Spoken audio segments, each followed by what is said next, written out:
Hello students, मैं हूं Shubham Goswami and welcome back to another important video. Student कैसे हैं आप लोग और कैसी चल रही है आप लोगों की तैयारी। आई होप कि आप सभी सब्जेक्ट की तैयारी अच्छे से कर रहे होंगे। देखिए स्टूडेंट, आज मैं आपके लिए लेकर आया हूं एक बहुत ही स्पेशल वीडियो।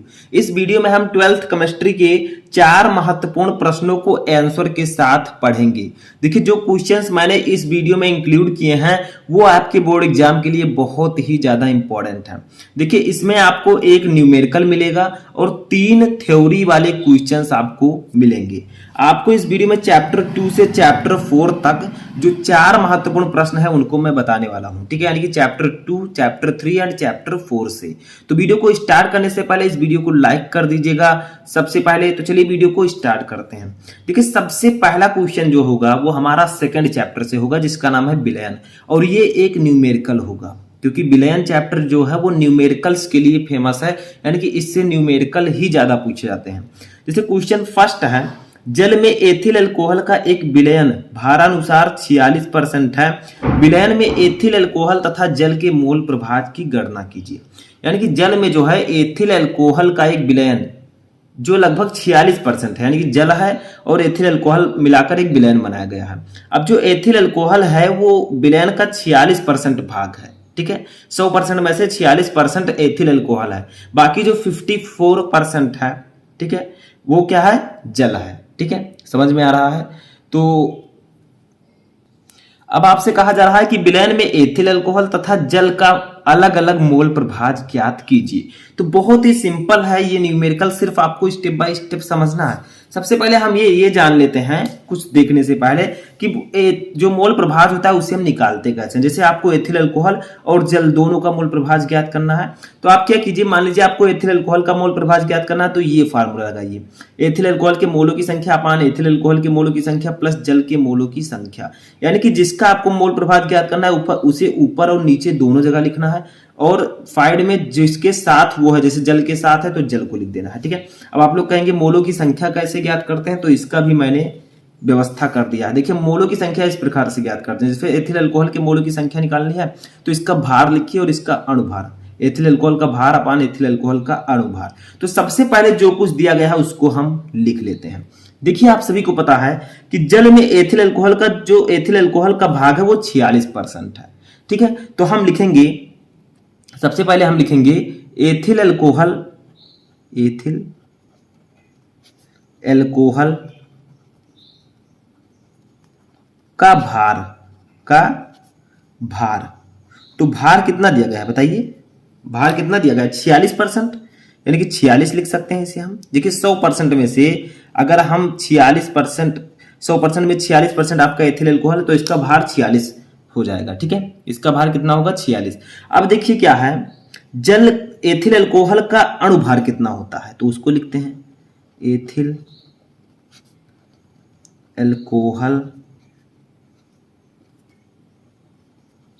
का अणुभार, ठीक है, का अणुभार कितना होगा बताइए। तो एथिल अल्कोहल का फार्मूला होता है C2H5OH, ठीक है, याद रखिएगा, बहुत इंपॉर्टेंट है। कार्बन का कितना होता है, कार्बन का होता है 12, ठीक है, कार्बन का 12, तो C2 है, यानी कि 12 को 2 से गुणा करना है, प्लस हाइड्रोजन का कितना होता है, हाइड्रोजन का 1 होता है तो 1 गुणे 5, ठीक है, प्लस आपका ऑक्सीजन जो है इसका 16 होता है और हाइड्रोजन का 1, तो सभी को ऐड करेंगे तो 12 दूना 24 प्लस 5 एकम 5 प्लस 16 और प्लस 1, ठीक है। अब इन सबको जोड़िए कितना आएगा बताइए।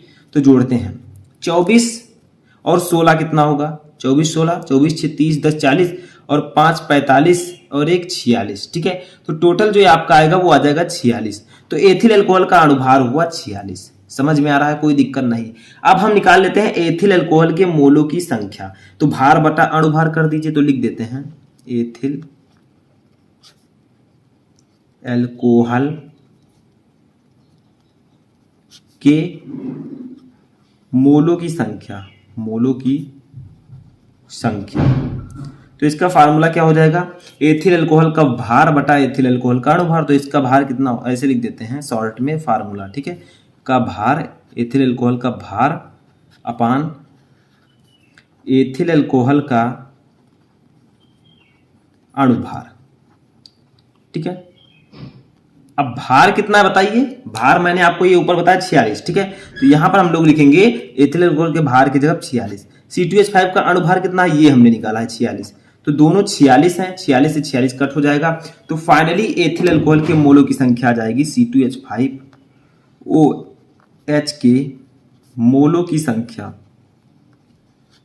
की संख्या जो आ जाएगी वो आपकी आएगी 1, ठीक है। कितना आएगा, दोनों कट जाएंगे तो ये 1 आ जाएगा। अब देखिए एथिल अल्कोहल के मोलों की संख्या तो हमने निकाल ली, ठीक है। लेकिन अगर आपको इसका मोल प्रभाज ज्ञात करना है तो जल के मोलों की संख्या भी पता होनी चाहिए। देखिए यहाँ पर जल भी है, विलयन में एथिल अल्कोहल तथा जल का मोल प्रभाज दोनों का निकालना है।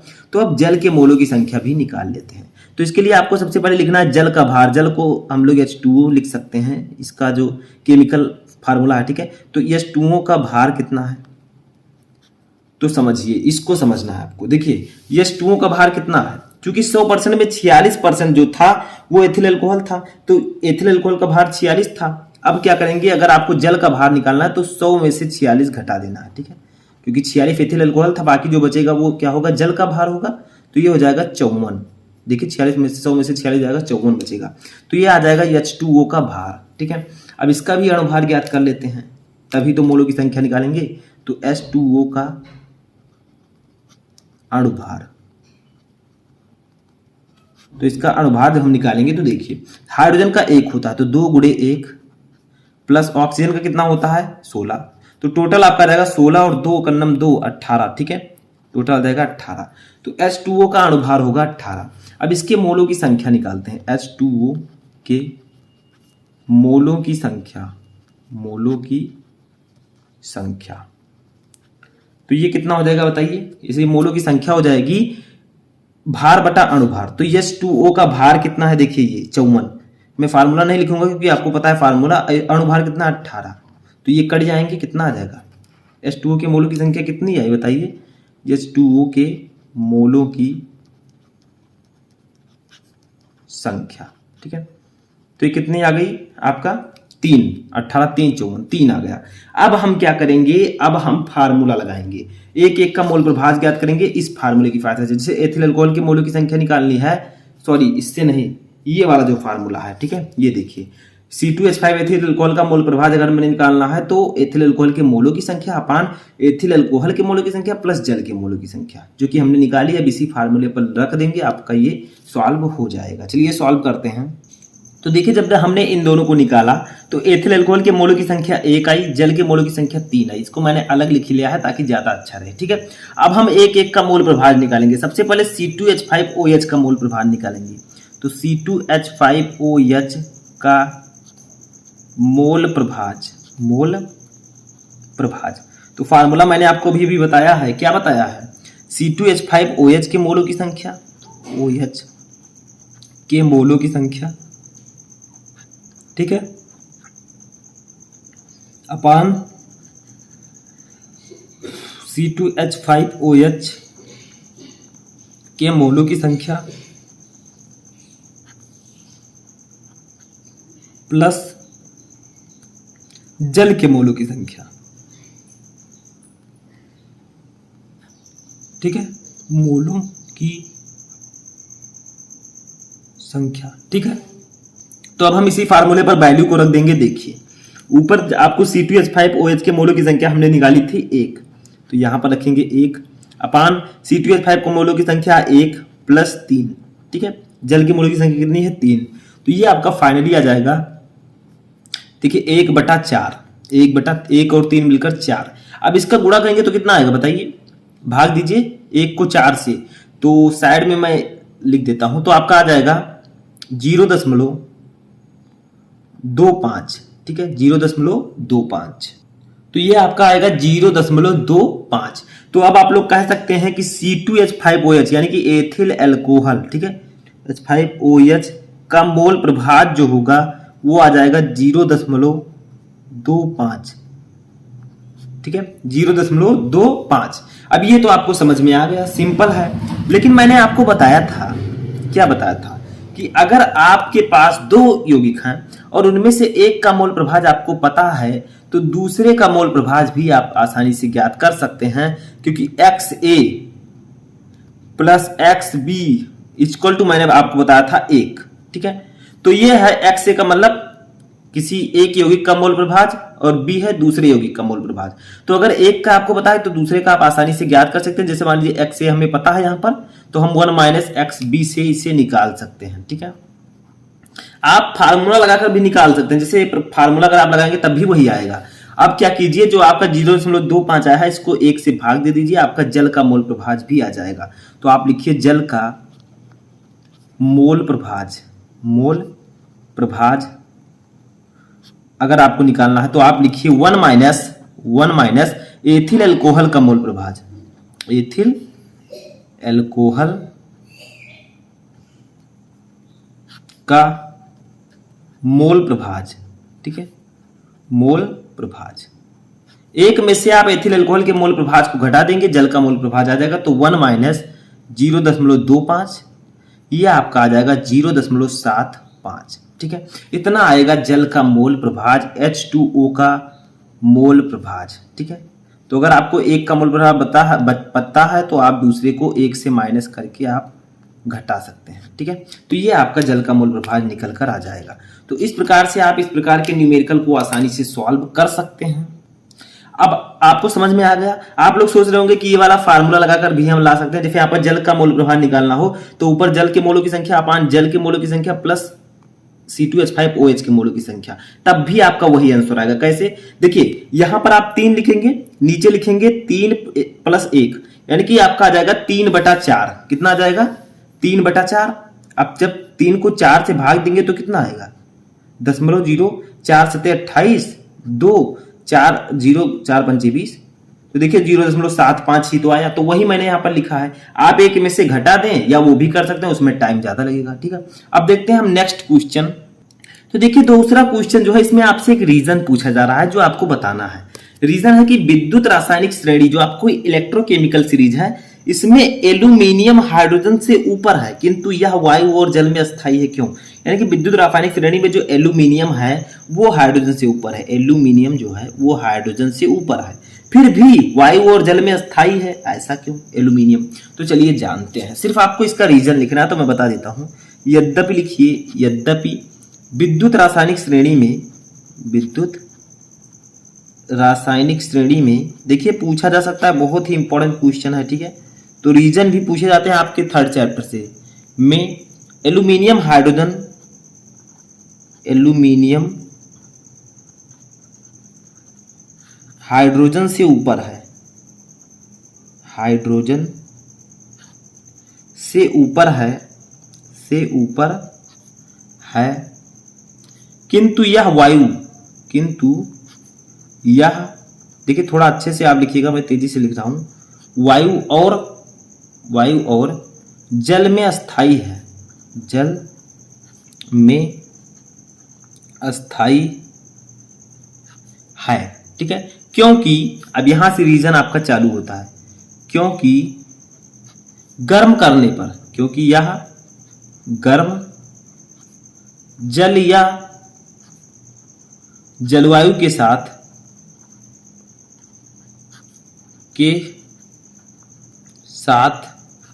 उच्च ताप पर क्रिया करता है, क्रिया करता है, और साधारण ताप पर, और साधारण ताप पर जल के साथ इसकी क्रिया मंद होती है, जल के साथ इसकी क्रिया मंद होती है, मंद मतलब धीमी, ठीक है, होती है। तो रीजन क्या है? देखिए यद्यपि विद्युत रासायनिक श्रेणी में एल्यूमिनियम हाइड्रोजन से ऊपर है किंतु यह वायु और जल में अस्थायी है, क्यों? क्योंकि यह गर्म जल या जलवायु के साथ उच्च ताप पर क्रिया करता है। जो आपका एल्यूमिनियम है ये गर्म जल और जलवायु के साथ उच्च ताप पर जो है क्रिया करने लगता है, और साधारण ताप पर, अगर सिंपल ताप रखा जाए, ठीक है, ज्यादा ताप न रखा जाए, तो जल के साथ इसकी क्रिया मंद होती है। इसीलिए जो एल्यूमिनियम है वो वायु और जल में अस्थायी होते हैं, ठीक है, यही रीजन है। अब अपना तीसरा क्वेश्चन देखते हैं। देखिए क्वेश्चन बहुत ही इंपॉर्टेंट है, हमारा तीसरा क्वेश्चन जो कि इसी चैप्टर से है, तीसरे चैप्टर से। क्वेश्चन क्या है कि फैराडे का विद्युत अपघटन का प्रथम नियम लिखिए। बहुत ही इंपॉर्टेंट क्वेश्चन है। देखिए सिंपल है, इस नियम के अनुसार विद्युत अपघटन की प्रक्रिया में किसी इलेक्ट्रोड विशेष पर मुक्त पदार्थ का द्रव्यमान विलयन में प्रवाहित की गई विद्युत की मात्रा यानी कि कुल आवेश के समानुपाती होता है। यानी कि जो विद्युत अपघटन प्रक्रिया होती है, ठीक है, उसमें होता क्या है, उसमें किसी इलेक्ट्रोड, कोई इलेक्ट्रोड, जो उसमें इलेक्ट्रोड होते हैं उस पर जितने भी पदार्थ एकत्रित होते हैं, ठीक है, मुक्त पदार्थ का द्रव्यमान, जितने पदार्थ एकत्रित होंगे वो उस विलयन में प्रवाहित की गई विद्युत आवेश के समानुपाती होगा। यानी कि उस विलयन में कितनी विद्युत की मात्रा प्रवाहित हो रही है उसके कुल आवेश के समानुपाती होगा। जैसे देखिए किसी भी इलेक्ट्रोड पर एकत्रित पदार्थ के द्रव्यमान को हम W से डिनोट करते हैं और W इक्वल टू बताया जा रहा है कि ये Q के समानुपाती होता है, यानी कि आवेश के समानुपाती होता है, ठीक है। तो W इक्वल टू Q, हम W अनुपाती Q लिख सकते हैं। यानी कि विद्युत अपघटन की प्रक्रिया में किसी इलेक्ट्रोड पर कितना पदार्थ एकत्रित हो रहा है वो उस विद्युत अपघट्य जो विलयन होता है उसमें प्रवाहित की गई कुल आवेश के समानुपाती होता है। चूंकि आपको पता है Q इक्वल टू IT होता है, तो हम यहां पर लिख सकते हैं W अनुपाती IT, ठीक है, क्या लिख सकते हैं IT। अब देखिए जब हम अनुपाती के चिन्ह को हटाएंगे तो आपका हो जाएगा W बराबर, अनुपाती को चिन्ह के हटाएंगे तो एक नियतांक जुड़ जाएगा Z, तो ये आ जाएगा ZIT। तो ये आपका फार्मूला हो जाएगा W equal to ZIT, Faraday के विद्युत अपघटन के प्रथम नियम का। जहां Z क्या है, Z है समानुपाती स्थिरांक, ठीक है, Z क्या है लिख देता हूं, Z समानुपाती स्थिरांक।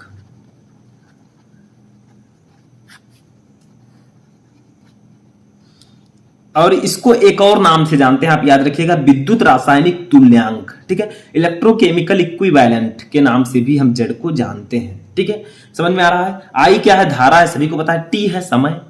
तो यही होता है फैराडे के विद्युत अपघटन का प्रथम नियम। W इक्वल टू ZIT, जहां Z है समानुपाती स्थिरांक या विद्युत रासायनिक तुल्यांक, I है विद्युत धारा, T है समय, ठीक है, समझ में आ गया। अब नेक्स्ट क्वेश्चन देखते हैं चौथे चैप्टर का, जो कि लास्ट क्वेश्चन है। अब देखिए ये भी एक न्यूमेरिकल है। आप सभी को पता है कि जो चौथा चैप्टर रासायनिक बलगत की, उससे न्यूमेरिकल ज्यादातर पूछे जाते हैं, और जितना बड़ा ये दिख रहा है उतना बड़ा है नहीं, बहुत ही छोटा है, बहुत ही छोटे से फार्मूले पर ये लगेगा। देखिए ये SO2Cl2 को अपनी प्रारंभिक मात्रा से आधी मात्रा में वियोजित होने में 60 मिनट का समय लगता है। यदि अभिक्रिया प्रथम कोट की हो तो वेग स्थिरांक की गणना कीजिए। तो यहां पर हमें क्या दिया गया है कि जो SO2Cl2 है वो अपने प्रारंभिक मात्रा से आधी मात्रा में वियोजित होने में 60 मिनट का समय लेता है। यानी कि हमें यहां पर दिया गया है अर्ध आयु काल, ठीक है, क्या दिया गया है, अर्ध आयु काल, अर्ध आयु काल, ठीक है, इसको हम लोग डिनोट करते हैं T½ से, T½ ठीक है। T½ इक्वल टू हमें दिया गया है 60 मिनट। हमें निकालना क्या है, प्रथम कोट की अभिक्रिया है और प्रथम कोट की अभिक्रिया के लिए वेग स्थिरांक निकालना है। तो वेग स्थिरांक हम निकालते हैं, वेग स्थिरांक को हम लोग डिनोट करते हैं K से, स्मॉल K से। K इक्वल टू हमें पता नहीं है, तो ये देखिए एक फार्मूला हम लगाएंगे, वो क्या है, प्रथम कोट की अभिक्रिया के लिए याद रखिएगा, प्रथम कोट की अभिक्रिया के लिए, ठीक है, अभिक्रिया के लिए जो वेग स्थिरांक का फार्मूला होता है वो क्या होता है, वेग स्थिरांक इक्वल टू होता है वेग स्थिरांक के, स्मॉल के, ठीक है, इक्वल टू होता है 0.693 अपान T½ यानी कि 0.693 अपान अर्ध आयु काल। ये फार्मूला होता है प्रथम कोट की अभिक्रिया के लिए वेग स्थिरांक का। तो K इक्वल टू आपका आ जाएगा 0.693 अपान T½ की वैल्यू है 60, ऊपर देखिए 60 मिनट, तो हम 60 लिख देंगे डायरेक्टली, ठीक है।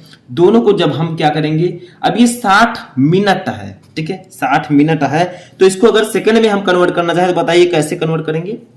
60 का 60 से गुणा कर दें, ठीक है, यानी कि जो फाइनली हमारा आंसर आएगा वो आ जाएगा 3600 सेकेंड, 3600 सेकेंड, ठीक है, समझ में आ रहा है, कोई दिक्कत तो नहीं है। 3600 सेकेंड आ जाएगा क्योंकि 1 मिनट में 60 सेकेंड होते हैं, तो 60 मिनट में 60 गुणे 60 सेकेंड होंगे, 3600 सेकेंड, ठीक है। तो यहां पर हम लिखेंगे K इक्वल टू, इसको 60 गुणे 60 भी आप लिख सकते हैं, या फिर 3600 डायरेक्ट लिख दें। ठीक है, अब देखिए क्या करेंगे, 0.693 ऐसे रहेगा, ये आपका क्या हो जाएगा, छकाओ 3600। ठीक है, अब हम क्या करेंगे, देखिए यहां पर हमें करना क्या है, k इक्वल टू लिखेंगे। अब इसको हम तब लिख सकते हैं 0.693 अपान 36 गुणे 10 के पावर 2 लिख सकते हैं। 3600 को 36 गुणे 10 की पावर 2, क्योंकि 10 की पावर 2 जब करेंगे तो 10 2 100 हो जाएगा। ठीक है, वही 3600। अब k इक्वल टू आपका हो जाएगा 0.693 अपान 36 इंटू जो ये 10 की पावर 2 नीचे प्लस में, ऊपर जाएगा माइनस में, तो 10 की पावर -2। अब इसे भाग देते हैं। अब देखिए जब आप भाग देंगे किसको, 0.693 को 36 से, तो आपका आ जाएगा 0.01925 गुणे 10 की पावर -2 आपका ऐसे रहेगा। अब देखिए हम करेंगे क्या, हम यहाँ पर इस दशमलव को, ठीक है, 2 अंक इधर राइट लाएंगे, तो आपका हो जाएगा 1.925। ठीक है, 1.925 गुणे 10 की पावर -2 था। अब गुणे, चूंकि हम इधर लेकर आ रहे हैं दशमलव को, तो कितने अंक लाए हैं, 1 2, तो ये 10 की पावर -2 से गुणा करना होगा। अगर हम लेफ्ट ले जाते तब तो 10 की पावर +2 से गुणा करना होता, लेकिन हम इधर ला रहे हैं तो 10 की पावर -2 से गुणा करना होगा। आपका फाइनली k इक्वल टू आएगा 1.925 इंटू 10 की पावर -2 तो माइनस माइनस प्लस होता है, तो 2 2 4 हो जाएंगे, लेकिन चिन्ह वही रहेगा, तो 10 की पावर -4। और इसका मात्रक होता है प्रथम कोटि की क्रिया के लिए वेग स्थिरांक का सेकंड इनवर्स। ठीक है, सेकंड इनवर्स। तो ये आपका न्यूमेरिकल लग चुका है। तो ये थे आपके, आई होप कि आपको ये न्यूमेरिकल अच्छे से समझ में आ चुका होगा। अगर आपसे ये न्यूमेरिकल पूछा जाता है तो आप आसानी से सॉल्व भी कर लेंगे। तो कैसे लगे आपको ये 4 इंपॉर्टेंट प्रश्न, आई होप कि आपको सभी समझ में आ चुके होंगे। मैं आपसे यही कहना चाहूंगा कि इस वीडियो को सबसे पहले लाइक कर दीजिए, और उसके बाद में आप मुझे कमेंट बॉक्स में बताइए कि आपको इनमें से कितने क्वेश्चन पहले से पता थे। हम मिलेंगे नेक्स्ट वीडियो में नेक्स्ट टॉपिक के साथ, तब तक आप लोग अपनी तैयारी करते रहें।